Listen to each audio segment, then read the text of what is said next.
Good evening. I'm Janet Chandler with the Cullman Tribune. And as always, I'm very excited to be here with you tonight to read you a story. Tonight, I'm going to be reading from Disney's classic storybook. And I'd like to start out by reading a story called Mary Poppins. It was morning on Cherry Tree Lane. Everyone on the street had begun their day. That is, everyone except Jane and Michael Banks.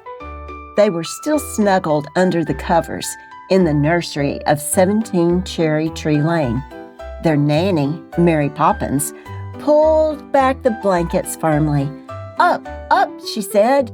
We'll have no lounging about on a supercalifragilisticexpialidocious day. Supercali what? Mary Poppins asked Michael. Supercalifragilisticexpialidocious, of course. If you can't think of a word that says just what you want to say, try supercalifragilisticexpialidocious. And it just describes today. Jane and Michael got dressed and ate breakfast in record time.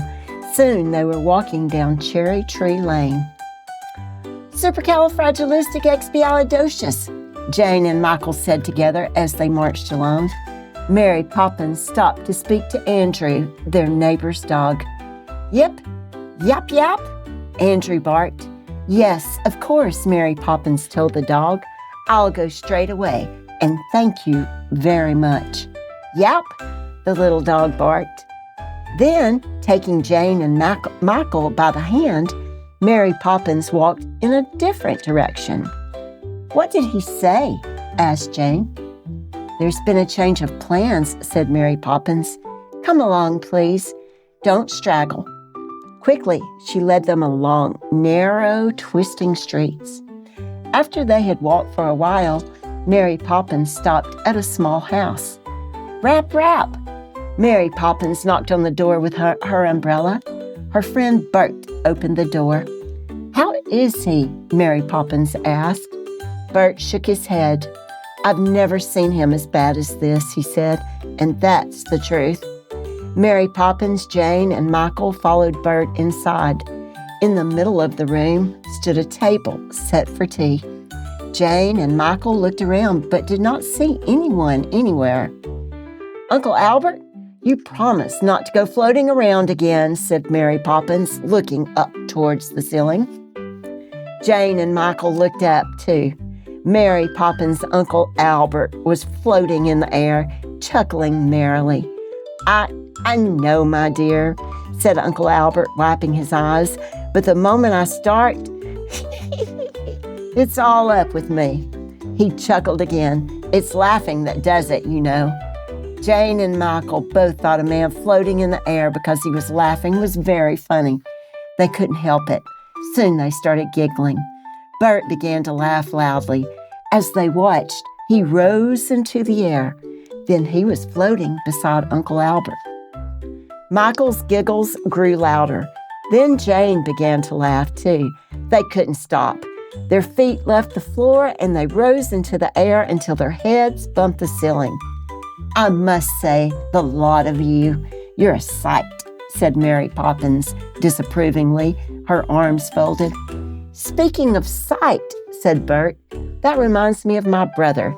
He's got a nice, cushy job in a watch factory. In a watch factory? Asked Uncle Albert. What does he do? He stands about all day and makes faces, Bert said. All four of them laughed so hard that they turned somersaults in the air. I found a horseshoe today, said Bert, holding his sides. You know what that means? I certainly do, said Uncle Albert. It means that some poor horse is walking around in his stocking feet. Now then, Jane, Michael, it's time to go, said Mary Poppins firmly from below. Oh, please stay, begged Uncle Albert. He waved at the table on the floor. I have a splendid tea waiting for us. If you could, manage to get the table to... Just then, the table began to move. It rose into the air. Cups, biscuits, teapot, and all. Oh, splendid. Thank you, my dear, said Uncle Albert. Next thing I suppose you'll be wanting me to pour, said Mary Poppins with a sigh. Then she floated up to join them. The others laughed, bobbing around the table as Mary Poppins poured the tea and passed around the biscuits. I'm having such a good time, said Uncle Albert. I wish you could stay up here with me always. We'll jolly well have to, Michael said with a grin. There's no way to get down. Well, to be honest, there is a way. Just think of something sad, and down you go. Time to go, Mary Poppins said firmly, her voice cutting sharply through the laughter. Jane and Michael became so sad at the thought of leaving that they suddenly fell through the air, followed by Uncle Albert and Bert. Bump, bump, bump, bump. They all landed on the floor.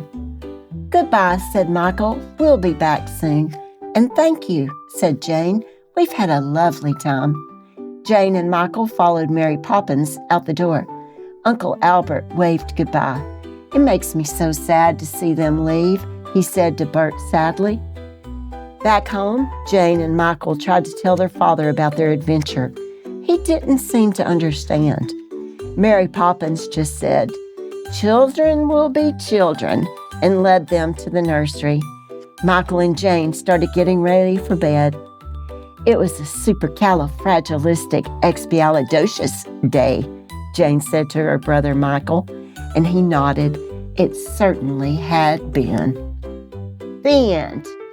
Good night, sweet dreams, and have a supercalifragilisticexpialidocious evening.